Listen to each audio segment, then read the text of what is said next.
کل میں نے کیا بات بتائی تھی آپ کو یاد ہے کسی کو؟ کیا کہا تھا کل میں نے؟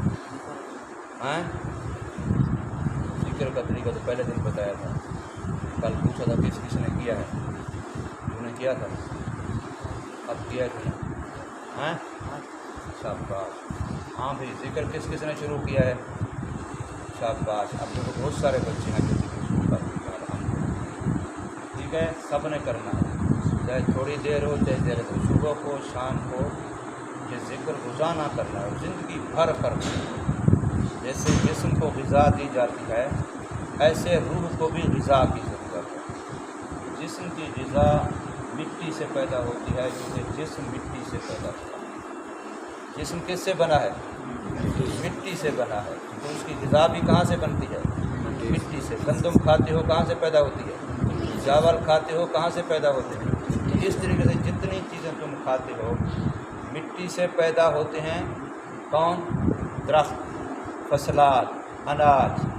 پھر فصلات، اناج، درخت ان کو کھاتے ہیں جانور. پھر جانوروں کو کھاتے ہیں انسان. ان کا دودھ بھی پی جاتے ہیں، گوشت بھی کھا جاتے ہیں. ایسے ہے کہ نہیں؟ اصول یہ ہے کہ ہر ادنا چیز کو اعلیٰ چیز پر قربان کیا جاتا ہے. اس بات کو سمجھو، ہر ادنا چیز کو اعلیٰ چیز پر قربان کیا جاتا ہے.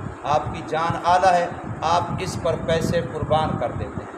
آپ کی جان اعلیٰ ہے، آپ اس پر کھانے پینے کی چیزیں قربان کر دیتے ہیں. آپ کی جان اعلیٰ ہے، آپ جان کو بچانے کے لیے گاڑی قربان کر دیتے ہیں، مکان قربان کر دیتے ہیں. کرتے ہیں کہ نہیں کرتے؟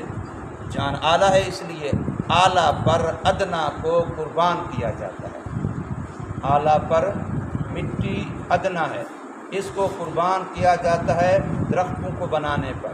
مٹی لگتی ہے نا، درخت کہاں سے غذا لیتے ہیں؟ گندم، کپاس، چاول، اناج، ساری سبزیاں جو پیدا ہوتی کہاں سے غذا لیتی ہیں؟ ان کی غذا کیا بنتی ہے؟ مٹی بنتی ہے. پھر یہ ساری چیزیں کس کی غذا بنتے ہیں؟ حیوانات کی، جانوروں کی. پھر جانور کس کی غذا بنتے ہیں؟ انسانوں کی. لیکن انسان کسی کی غذا نہیں بنتا. کیوں؟ اس لیے کہ انسان اعلیٰ ہے مخلوقات میں سے. انسان چونکہ مخلوقات میں سے سب سے اعلیٰ ہے، اس لیے یہ کسی کی خوراک نہیں بنتا. اگر کوئی انسان کو ذبح کر کے انسانوں کو بھی کھلائے یہ گناہ گار ہے. جانوروں کو ذبح کر کے انسانوں کو کھلائے تو ثواب ملتا ہے. مولانا صاحب تشریف لائے، ہم نے بکرا ذبح کر دیا، ثواب ملتا ہے. لیکن اگر کوئی انسان کہے کہ مولانا صاحب تشریف لائے، میرے پیر سے، میرے استاد سے آئے، آج میں بیٹا ذبح کر دوں گا، تو ثواب ہوگا گناہ ہوگا؟ گناہ ہوگا. کیوں؟ اس لیے کہ انسان سب سے اعلیٰ ہے مخلوق میں سے، اور اعلیٰ کو ادنا پر قربان نہیں کیا جاتا، لیکن ادنا کو اعلیٰ پر قربان کیا جاتا ہے. مٹی قربان ہوئی فصلات پر، درختوں پر. پھر درخت اور فصلات قربان ہوئے حیوانات پر. پھر حیوانات قربان ہوئے انسانوں پر. اب انسانوں کی خوراک آ کے بنے. انسان ان کے بالوں کو بھی استعمال کرتا ہے، ان کے چمڑے کو بھی استعمال کرتا ہے، ان کی ہڈیوں کو بھی استعمال کرتا ہے، ان کے گوشت کو بھی استعمال کرتا ہے، ان کے دودھ کو بھی استعمال کرتا ہے. لیکن کوئی کہے میں انسان کو قربان کروں، یہ گناہ ہوگا. انسان کو کسی مخلوق پر قربان، ہاں انسان قربان ہوگا خالق کے لیے. شہید ہوتا ہے کس کے نام پہ؟ جان دیتا ہے کس کے نام پہ؟ اللہ کے نام پہ. کیونکہ انسان تمام مخلوقات میں سے اشرف مخلوق ہے، اعلیٰ مخلوق ہے. تو اس کو مخلوق پہ قربان نہیں کیا جاتا. اگر اس کو مخلوق پہ، جی میں نے منت مانی تھی فلاں کی، منت مانی تھی فلاں کی، یہ گناہ ہوتا ہے. اس لیے کہ انسان مخلوقات میں سے اعلیٰ ہے، اس کو کسی مخلوق پہ قربان نہیں کیا جائے گا، کسی مخلوق کی غذا اور خوراک نہیں بنایا جائے گا. یہ قربان ہوگا تو کس کے نام پہ ہوگا؟ اللہ کے نام پہ ہوگا، خالق کے نام پہ ہوگا، مخلوق پہ قربان نہیں ہوگا. بات سمجھائی کہ نہیں آئی؟ تو اس لیے یہ بات سمجھیں کہ ہم مخلوق ہیں. ہم کیا ہیں؟ مخلوق ہیں، لیکن باقی مخلوقات میں سے سب سے اعلیٰ ہیں. باقی مخلوقات میں سے سب سے اعلیٰ ہیں. تو ہم نے مخلوقات پہ اپنے آپ کو قربان نہیں کرنا۔ جو بندہ زندگی لگا دیتا ہے زمینوں پر، زندگی لگا دیتا ہے ڈنگروں پر، زندگی لگا دیتا ہے مکانوں پر، زندگی لگا دیتا ہے نوکری پر، زندگی لگا دیتا ہے نوٹ اکٹھے کرنے پر، زندگی لگا دیتا ہے عہدہ بڑھانے پر، تو یہ ساری چیزیں کیا ہیں؟ مخلوق ہیں۔ تو یہاں پر انسان کی صلاحیتیں لگنے کے لیے تھوڑی ہیں، وہ ساری انسان کے لیے۔ انسان کس کے لیے ہے؟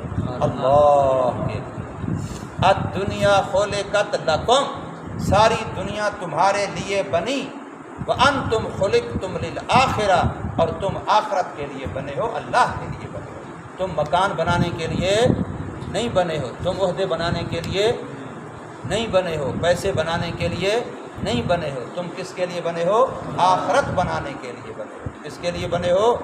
آخرت بنانے کے لیے بنے ہو۔ وہ ساری مخلوقات تم پہ قربان ہوں گی، تم ان میں سے کسی پر قربان نہیں ہوگے۔ اللہ نے انسان کو یہ عزت دی ہے، یہ شان دی ہے، یہ مرتبہ دیا ہے۔ فرشتے بھی انسان کے خادم ہیں، فرشتے بھی انسان کے خادم ہیں۔ باقی جتنی مخلوقات، دیکھو کتنے ڈنگر روزانہ ذبح ہوتے ہیں، کتنے بکرے روزانہ ذبح ہوتے ہیں، کتنی مرغیاں روزانہ ذبح ہوتی ہیں۔ کوئی کہے یار خدا کا نام مانو، ظلم کرتے ہو، اللہ کی مخلوق ہے، تم جس کو چاہتے ہو پکڑ کے ذبح کر کے تکا بوٹی کر کے ٹکڑے ٹکڑے کر کے آگ پر بھون کر کے کھا جاتے ہو۔ تمہارے ساتھ کوئی ایسا کرے، پھر کوئی اگر یہ کہے، عقل تو کہے گی یار ہے تو ویسے ظلم یار، یہ عجیب بات ہے۔ دیکھو اچھی خاصی بھلی بکری کھڑی تھی، مرغی کھڑی تھی، پکڑا اور فوراً کیا کیا؟ بسم اللہ اللہ اکبر، ٹکڑے ٹکڑے کیے اور آگ پر بوٹیاں بھونی اور مزے سے کھا رہے ہیں، مزہ آ رہا ہے، دوست ہیں مزے کر رہے ہیں۔ سمجھے کہ نہیں؟ بظاہر یہ کیا لگتا ہے یار یہ بڑا ظلم ہے، لیکن ظلم نہیں ہے۔ کیوں؟ اس لیے کہ اللہ نے ان کو بنایا ہی تمہارے لیے ہے، اس لیے کہ اللہ نے ان کو، ہاں یہ اگر اللہ کی ساری نعمتیں تو کھا جاؤ، لیکن پھر تم کسی مخلوق پر قربان ہو جاؤ، کسی مخلوق پر صلاحیتیں لگا دو، اللہ پر نہ لگاؤ، اللہ کے لیے نہ لگاؤ، پھر تم مجرم ہو، پھر تم مجرم ہو۔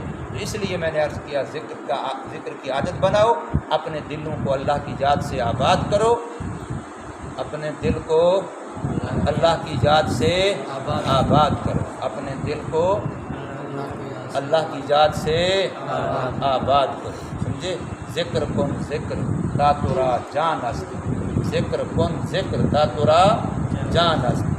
جب تک جان ہے، جان مانا روح، جب تک روح ہے اللہ کو یاد کرتا رہے، جب تک روح ہے اللہ کو یاد کرتا رہے، ذکر کن ذکر تا ترا جان است، سمجھے؟ جب تک جسم میں جان ہے، روح ہے، آخری وقت تک اللہ کو یاد، اور جیسی زندگی گزارو گے ویسے مرو گے، اور جیسے مرو گے ویسے قیامت میں اٹھو گے۔ اگر زندگی دنیا والی گزاری تو مرو گے بھی دنیا کے لیے، پھر اٹھو گے بھی دنیا کرتے کرتے، افسوس حسرت ارمان کرتے کرتے۔ اگر زندگی اللہ کی یاد والی گزارو گے، موت بھی اللہ کی یاد والی آئے گی، اور آخرت میں اٹھو گے بھی اللہ والے ہو کر۔ ٹھیک ہے نا؟ حضور صلی اللہ علیہ وسلم کی ایک حدیث پاک ہے، فرمایا طوبیٰ لمن وجد فی صحیفتہ استغفارا کثیرا، یہ زاد الطالبین کے اندر موجود ہے۔ طوبیٰ لمن وجد، طوبیٰ تم نے ابھی پڑھی ہے گردان، اس میں تفصیل مؤنث طوبیٰ، سمجھے؟ البا واحد مؤنث کا صیغہ اس میں تفصیل کا، طوبیٰ خوشخبری ہے، مبارکبادی ہے اس بندے کے لیے جس کے نامہ اعمال میں استغفار زیادہ ہے۔ اس بندے کو مبارکباد دو، اس بندے کی شان عظمت بڑھ گئی، اللہ اس کو مبارک دے رہا ہے، اللہ اس کو مبارکبادیاں دے رہا ہے، جس کا دائیں سائڈ والا فرشتہ جو نیکیاں لکھ رہا ہے وہ لکھتا رہے کہ اس نے استغفار کیا، صبح بھی، شام بھی، رات بھی، دن بھی، استغفر اللہ استغفر اللہ اگر پورا دن نہ پڑھ سکو اتنا تو کم از کم پڑھ سکتے ہو، استغفر اللہ۔ اچھا بہت سارے لوگ نے، ہم مجھے یاد آ گیا، کہتے ہیں استغفار، یہ غلط لفظ ہے، یاد رکھو لفظ کیا ہے؟ استغفار۔ کیا لفظ ہے؟